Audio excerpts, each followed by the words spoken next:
Microsoft and Apple battling each other over Game Pass. Sony's looking to take over everything with the PlayStation in the gaming industry. And hey, Volkswagen bringing over a vehicle that's not in the States? Cool. Well, let's find all that and more at the Keys Review News Bites.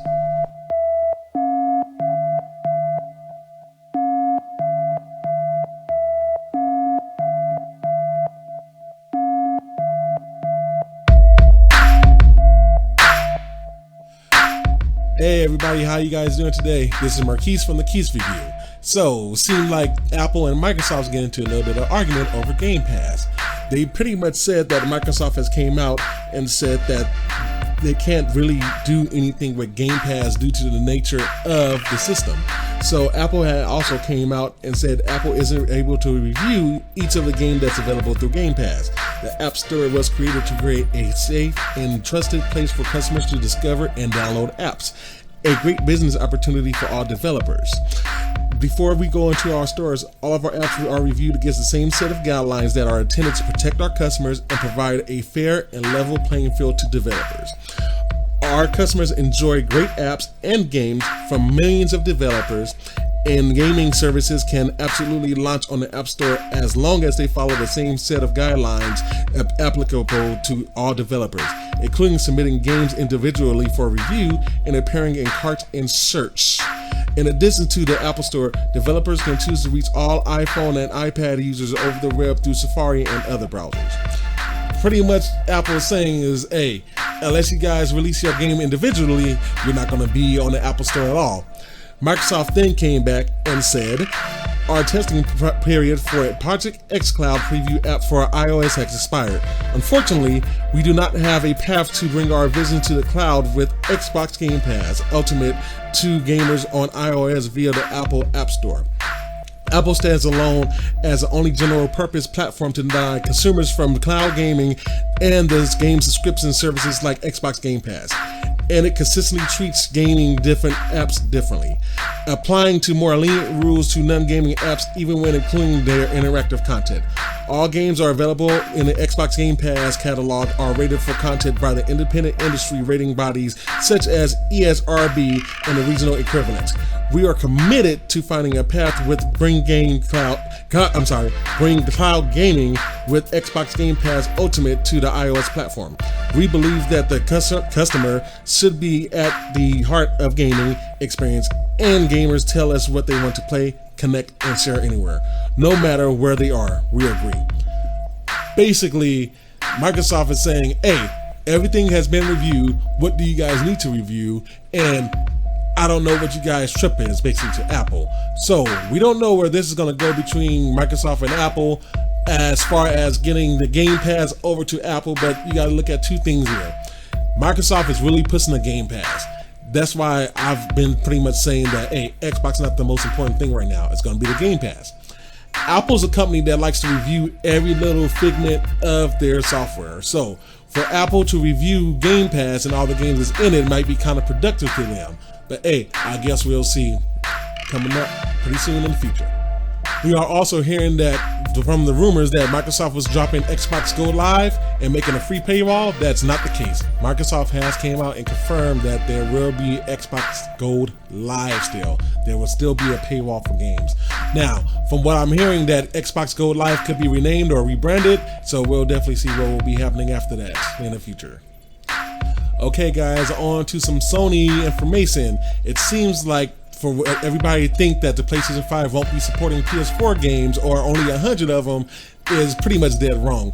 The report has came out that Sony will be able to have the PlayStation 5 play all PlayStation 5 games.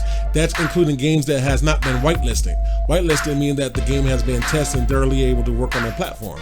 Basically, if you guys look at the PlayStation 5 and the PS4, the platform is going to be the same.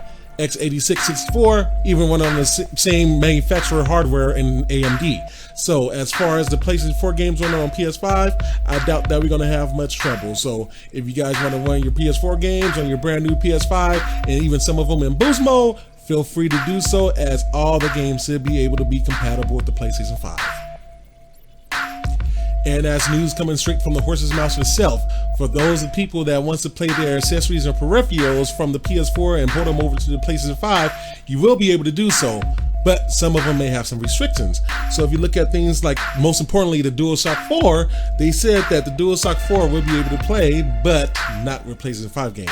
Sony says, no, we believe that PlayStation 5 games should be taken, or should take advantage of the new capabilities and features we're bringing to the platform, including the features of the DualSense wireless controller. Also, in the PlayStation camera regards, they said yes, the PlayStation camera will work with the PS5 for playing supported PSVR games. It will require a PlayStation camera adapter that will be provided at no additional cost to PSVR users. More details on how to get that adapter will be announced at a later date. Now, as far as the other peripherals, so they also go on to say in the beginning of the article, specialty peripherals such as officially licensed race reels, arcade sticks, and fight sticks will work on the PlayStation 5 games and supported PS4 games. The Platinum and Gold wireless headset, as well as third-party headsets that connects via USB or audio jack, will work on the PlayStation 5. The headset companion app will not be compatible with the PlayStation 5. And then, of course, the DualShock 4 again will work on the PlayStation 5, but only for PS4 games. Both the PS Move motion controllers and the VR aim controller will work with the supported PSVR games on the PS5. Pretty much what Sony is saying in that article is, hey, a lot of things that you have on the PS4 will definitely work on the PS5, but not everything will work on a PS5 game. It will work on a PS4 game, but a PS5 game. That would make sense. Now, I'm expecting like the racing reels, like what Logitech makes and other manufacturers, all those things will work fine. Hard drives will be able to work fine. Plug them into PS5, you play.